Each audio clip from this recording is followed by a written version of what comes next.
ทางด้านบัญชีเฮาถูกอายัดมานี่เดือนกับ20 มื้อแล้วเด้อายัดทั้ง2บัญชีกสิกรก็อายัดกรุงไทยก็อายัดทั้งที่เฮาไปแสดงตัวตนแสดงความบริสุทธิ์ให้เบิดทุกอย่างล่ะเขากำลังหาผลงานหาจับนั่นจับนี่นะบัญชีเฮาก็ถูกอายัดมาถึงเดือนกับ20 มื้อแล้วจักยังไดมันสิปลดปล่อยให้ยืนยันตัวตนแสดงตัวตนแสดงความบริสุทธิ์ก็บ่มีผู้ใดมาตรวจแม่มึงดอกเนาะมาตรวจเบิ่งแม่มึงอยากรู้จักเอาไปมาเลยสิหาความผิดให้เฮาจนได้เด่นอย่างสั่นแหละมันจังว่าเชื่อถือหยังบ่ได้เงินเฮาแท้ๆใส่บ่ได้ถ้าเฮาบ่ติดตามเอาเลยเด้เอาเลย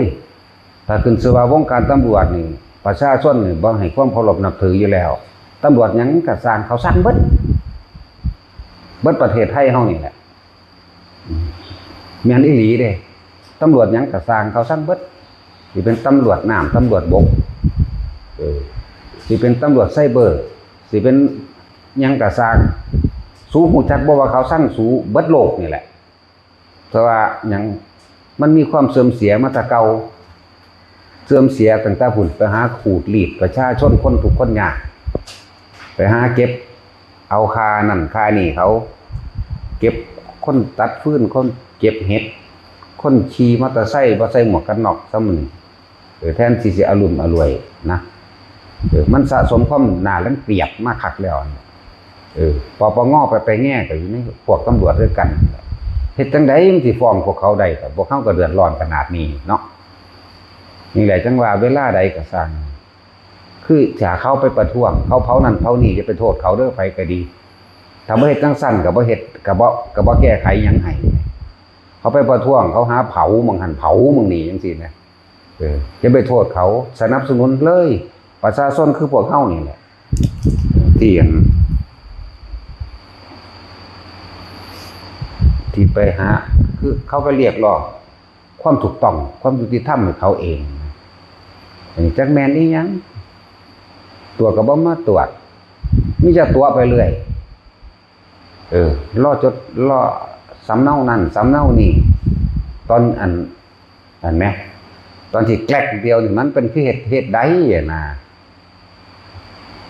ว่าเฮาสิเอาเงินออกมาเฮ็ดวิหารหรือว่ามณฑปครอบพระพุทธธรรมราชาเฮาอยู่ข้างนอกอยู่นะก็เลยเอาออกมาบ่ได้นะนั่นแหละได้ยอมยิบใส่ยอมใส่ได้เงินที่มีอยู่เดี๋ยวนี้ก็ได้จังว่ามันจะเป็นเหตุการณ์อย่างต่างๆที่มันเกิดขึ้นเรื่อยๆเพราะว่าพวกเจ้าหน้าที่ประจำของรัฐรัฐบาลบ่แม่นรัฐบาลมันยังเปลี่ยนสุดไปเรื่อยๆอยู่สสหรือนักการเมืองทั้งหลายก็เป็นอาชีพทำมาหากินของเขาเนาะเขาลงทุนแล้วเขาก็ไปหาเอาคืนตัวบ่โทษเขาเพราะว่าเขาลงทุนอาชีพนักการเมืองนี่ก็คืออาชีพบ่ว่าสิอาชีพหยังก็สร้างแต่ที่ใส่คำว่ากฎหมายนั่นแหละมาข่มขู่ข่มเหงเอาจริงๆกฎหมายก็บังคับได้แต่คนทุกข์คนยากนั่นแหละคนรวยอีหลีเฮ็ดหยังเขาบ่ได้ดอกย่านเงินกฎหมายบ่ศักดิ์สิทธิ์ดอกเพราะว่าคนบ่ศักดิ์สิทธิ์คนบ่มีศีลธรรมเองสั่นรู้จักอยู่บ่ว่ามันเดือดร้อนขนาดใดเนาะผู้ใดมีหน้าที่รับผิดชอบก็เฮ็ดแหน่แต่ว่าผู้ใดรับเรื่องไว้แล้วว่างไว้ก็มึงเดือดร้อนขึ้นก็แล้วกันโคตรพ่อโคตรแม่มันโดนคักแล้วเด้เนาะเบิ่งสั่นแล้วได้คิดว่าสู้เอาเงินเดือนมาจากไสแต่มันคนทุกคนยากนี่คนรวยอีหลีมันบ่ค่อยเสียซ้ำดอกมันเอาซ้ำจมมันกันนั้นเป็นแม่มันกระดอกกระเดียแหละเนาะมาตรวจสอบเถอะแม่ยืนยันกับเบิดซุแนวแล้วทางตำรวจโยนไปให้ธนาคารปลดไปยืนกับธนาคารก็ว่าขึ้นอยู่กับทางตำรวจทางปปงทางนั้นทางนี้โอ้ยเป็นแม่มึงหยังเด้อนี่เงินเขาแท้ๆเขาใส่บ่ได้เลยนั่นแหละ มันเป็นตาศูนย์บ่ล่ะ ศูนย์เด้นี่จังเว้าสาบแมงชิบหายเบิดอันพวกมีหน้าที่รับผิดชอบได้ว่าบ่ใส่ใจนี่เนาะบ่ทันสาบไผดอกมันสิเป็นเอาเองอะไรจังเดือนเคืองแล้วแม่เดือน20 มื้อแล้วนะสิพอ2 เดือนแล้วโยนกันไปโยนกันมาอยู่ขนาดเฮาติดตามจ่ออยู่เด้นี่ติดตามถามอยู่เกือบทุกมื้อแหละสำหรับบุคคลที่เพิ่นบ่มีความรู้เด้อน่าสงสารเด้คนทุกคนยากอาจสิเป็นแค่เงินผู้เฒ่า700 800หรือว่าที่ถูกสั่งอายัดไปแล้วมีผู้ละ10,000 20,000 30,000สิร่วมกันเข้ากันหลายล้านเด้ถ้าบ่มีผู้ใดติดตามไปยืนยันตัวตนยึดทรัพย์เข้าเป็นของแผ่นดินว่าเด้ที่จริงบ่แม่นบ่เข้าดอกในวงของเขาเองแหละที่เฮ็ดเอาเองเฮาก็เป็นราชการมาก่อนด้วยกันเฮาเป็นจังซี่บ่รู้เพราะว่าเฮารู้นี่แหละเฮาจังอยู่กับเขาบ่ได้เฮาบ่พวกอายุติธรรมนี่เฮาอยู่นำบ่ได้ดอกนั่นแหละมันจังเป็นที่น่าเบื่อหน่ายคัก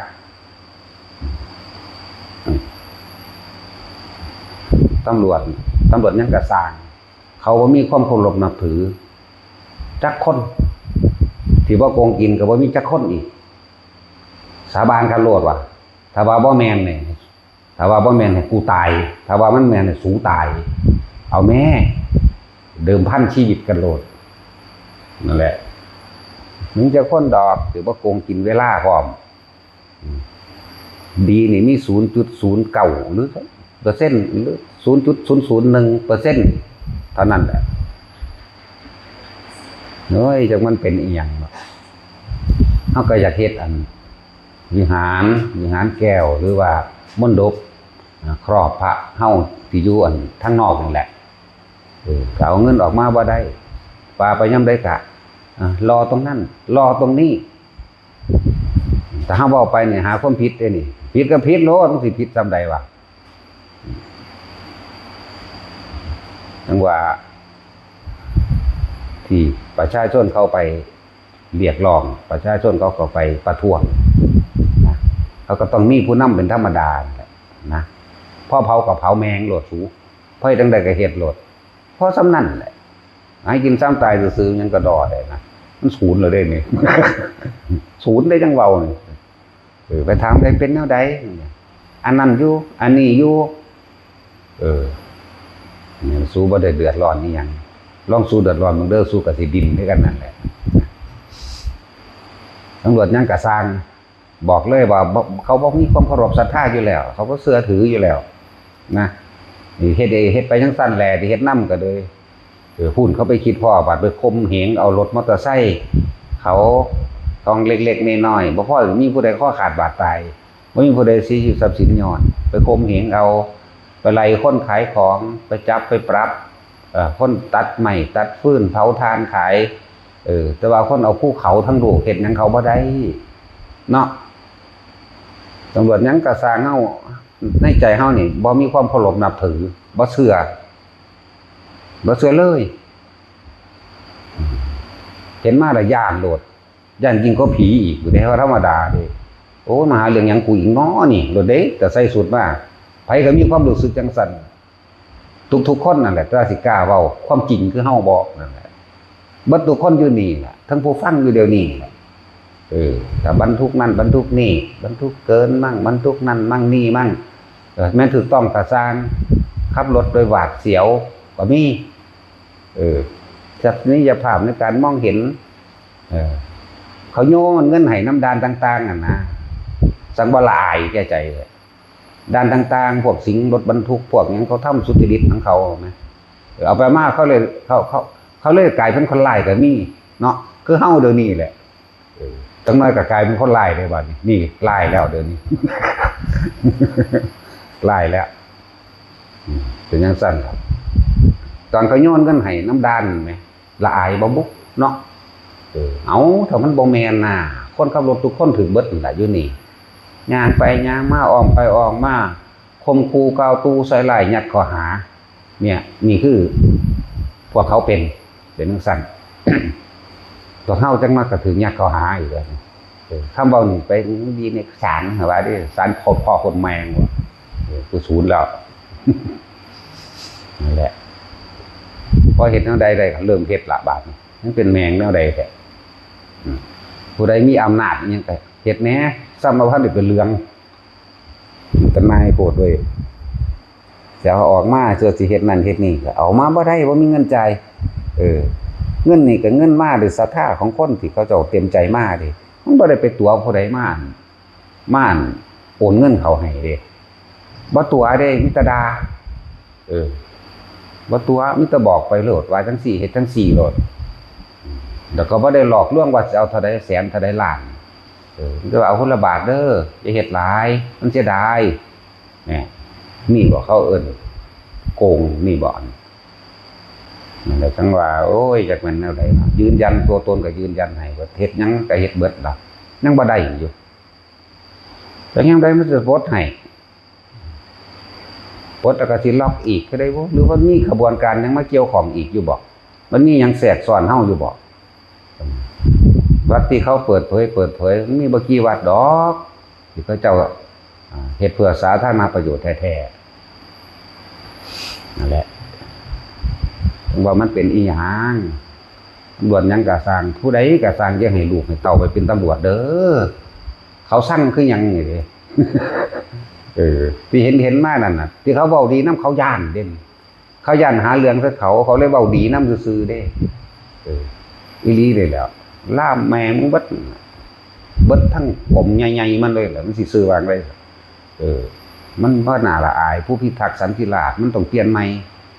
เปลี่ยนสื่อใหม่ซะผู้ทำลายความสงบสุขของประชาชนเปลี่ยนใหม่ซะผู้สร้างความเดือดร้อนให้สันติบ่แม่นผู้สร้างความเดือดร้อนให้แก่ราษฎรทุกหมู่เหล่าโดยเฉพาะคนจนคนที่สุจริตแต่คนที่ทุจริตทำอะไรเขาไม่ได้ไปหาปั้งป้ายมันถิ่มซะสูงยังเกิดเลยติดหาแม่ดีนี่แล้วยังสิบ่แม่นคนที่ทำมาหากินอาชีพสุจริตนี่ย่านเบิดเด้มันธรรมดาเลยถามเบิ่งเด้อในหัวใจใครก็ดีสำรวจเบิ่งโลดคุณเกลียดตำรวจไหม 100% เขาสิบอก1,000,000%โลดตำรวจยังกระสร้างนี่คือความจริง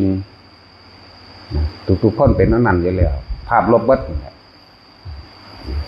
เรื่องเกิดเหตุเกิดแล้วจังทำถามไซเบอร์ไซเบย์อย่าง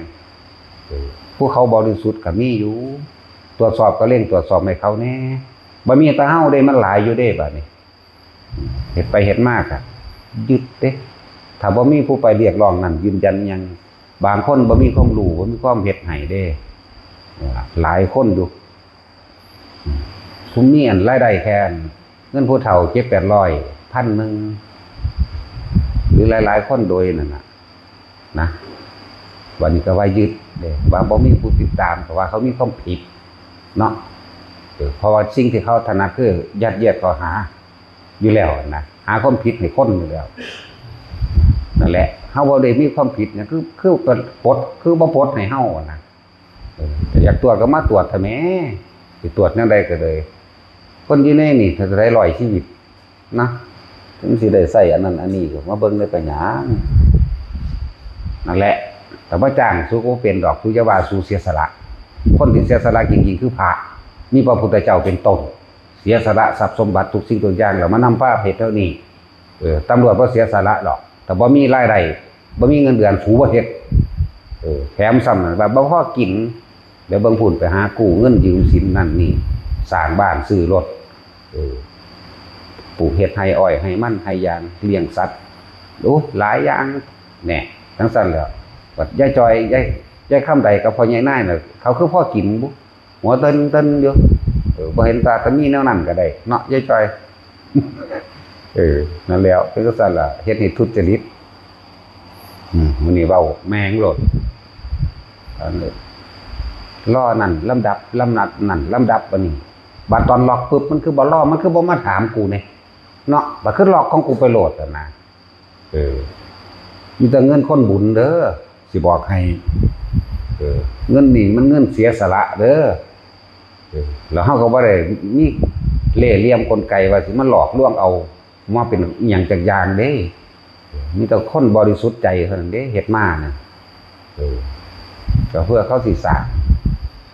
บ่เสียสละดอกถ้าบ่มีเงินจ้างสู้บ่เฮ็ดดอกมันก็นักบวชเท่านั้นแหละเสียสละบ่ไปแย่งอาชีพการงานไผแล้วแต่ก็เฮ็ดนี่บ่ว่าอีหยังก็สร้างเถอะแต่ว่าพวกกรมป่าไม้ก็สร้างเถอะบ่เสียสละดอกมึงปลูกป่าไม้โ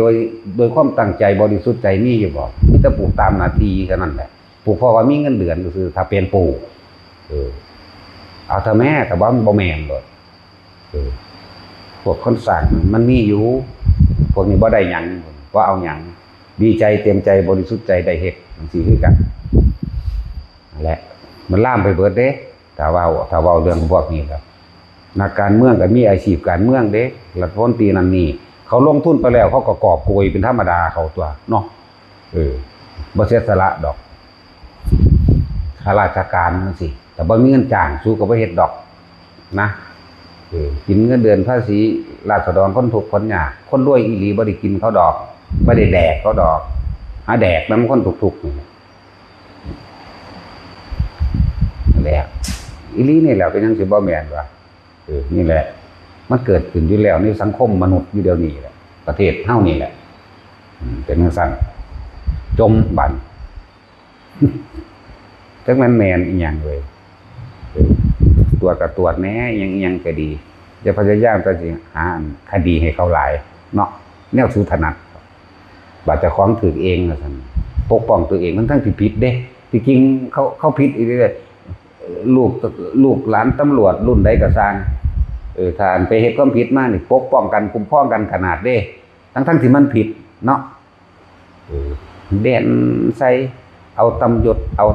อายศถาบรรดาศักดิ์เอาตำแหน่งเขาไปข่มขู่เขาเด้นี่แหละถึงบอกว่ามันเฮ็ดได้แต่ว่าสู่คนมากบ่ได้เด้อยังก็ดีฟังไปโลดมองใดถ้าบ่ได้รับความยุติธรรมร่วมโตกันพอเฮ็ดจังใดได้เฮ็ดกฎหมายกับคนเขียนตัวนั่นบ่ล่ะเป็นจังซั่นตัวแต่ว่าเฮ็ดให้คนหมู่มากสิเฮ็ดแค่คน2คนนั่นบ่เฮ็ดคนหมู่น้อยบ่ได้ปกป้องกฎหมายบ่ได้มาคุ้มครองคนน้อยๆคนเด้บ่แม่นบ่มาคุ้มครองแต่คนทุกข์เด้คนรวยคุ้มหยังเขาบ่ได้หรอกเขาพาเลยเนาะแม่นบ่ล่ะมื้อนี้ว่าเทศเรื่องธรรมะดอกมื้อนี้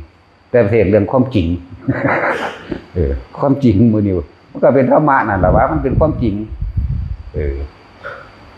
โยนกันไปโยนกันมาก่อนสิล็อกก่อนสินั่นนี่เพราะมีการตรวจสอบไล่ซื้อเข้าสู่ระบบแล้วก็เข้าไปเลยได้บาดโอ้ยจุดศูนย์คือยังเป็นแมงอย่างว่าผู้ใดมีหน้าที่รับผิดชอบมันก็เฮ็ดแน่นะแต่ดำเนินเรื่องแล้วอันกินกาแฟเล่นโทรศัพท์มันนะแต่คุยกันเบื่อกันนั่นอันนี้น่ะมันคือคุยแมงหรือมันเอาใจใส่ซะสันใดเลยมีแต่ตาข่าวโฆษณาล่วงหมดนั่นแหละดังนั้นอย่างนี้เท่านั้นเท่านี้นะเป็นจังซั่น